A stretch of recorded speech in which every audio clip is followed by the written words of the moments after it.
Welcome to titbits. காற்று அல்லது நீர் நேர்கோட்டில் செல்லாமல் வளைந்து செல்வதுதான் கோரியோலிஸ் எஃபெக்ட். பூமி மேற்கிலிருந்து கிழக்கு நோக்கி சுழல்வதால் காற்று சதர்ன் ஹெமிஸ்பியரில் இடது பக்கம் திசை திருப்பப்படுகிறது. நார்தன் ஹெமிஸ்பியரில் காற்று வலது பக்கம் திசை திருப்பப்படுகிறது.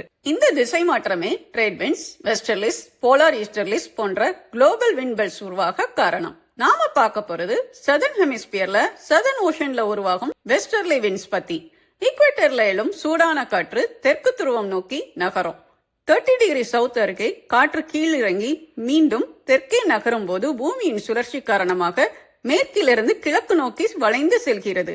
இதுதான் இந்த மேற்கத்திய காற்றுகள். சதர்ன் ஹெமிஸ்பியர்ல மிக வலிமையான காற்று மண்டலம். நார்தன் ஹெமிஸ்பியர்ல நார்த் அமெரிக்கா, யூரோப், ஏசியா போன்ற பெரிய நிலப்பரப்பு இருப்பதால அங்குள்ள வெஸ்டர்லிஸ் அளவுக்கு அதிகமா வலிமை பெறாது. சதர்ன் ஹெமிஸ்பியர்ல நிலப்பரப்பு மிக குறைவு. South Pacific, south Atlantic, south Indian ocean போன்ற பெருங்கடல் பரப்பு மிக அதிகம். அதனால காற்றை தடுக்க லேண்ட்மாஸ் இல்ல. சோ வெஸ்டர்லிஸ் வேகமா இடைவிடாமல் ஆயிரக்கணக்கான கிலோமீட்டர் தூரம் வீசுகின்றன. அதுவும் குறிப்பா 40 டிகிரி சவுத்ல இருந்து 60 டிகிரி சவுத் வரைக்கும் இந்த இடங்களை தான் மாலுமிகள் roaring 40s, furious 50s and screaming 60s பேர் வச்சிருக்காங்க. 40 degree south to 50 degree south roaring 40s. இங்க நிலம் இல்லாததால காற்று வேகம் அதிகம். 50 degree south to 60 degree south furious 50s. இங்க இன்னும் வலிமையான காற்று பிளஸ் புயல் மண்டலங்கள். 60 டிகிரி சவுத் மேல ஸ்கிரீமிங் ஆர் ஷ்ரீக்கிங் 60s. இங்க ஓஷன் டெம்பரேச்சரும் அண்டார்டிக் ஐஸ் டெம்பரேச்சரும் வேறுபடும். சோ மிகப்பெரிய டிப்ரெஷன் சிஸ்டம் உண்டாகும்.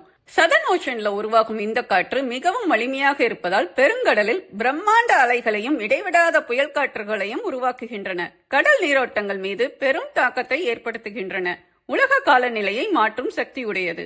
ஏஜ் ஆஃப் செயில் காலத்துல கப்பல்கள் இந்த காற்றை பயன்படுத்தி வேகமாக பயணம் செய்தன. இந்த வலிமையான வெஸ்டர்லி விண்ட்ஸ் வழியாக உலகின் முக்கிய கடல் வழித்தடங்கள் செல்கின்றன. அவற்றுள் strait of Magellan route, Beagle channel route, Cape Horn, clipper route போன்றவை 2 பெரிய கடல் அல்லது கடல்சார் பகுதிகளை இணைக்கும் சில இயற்கையான நீர்வழிகள்.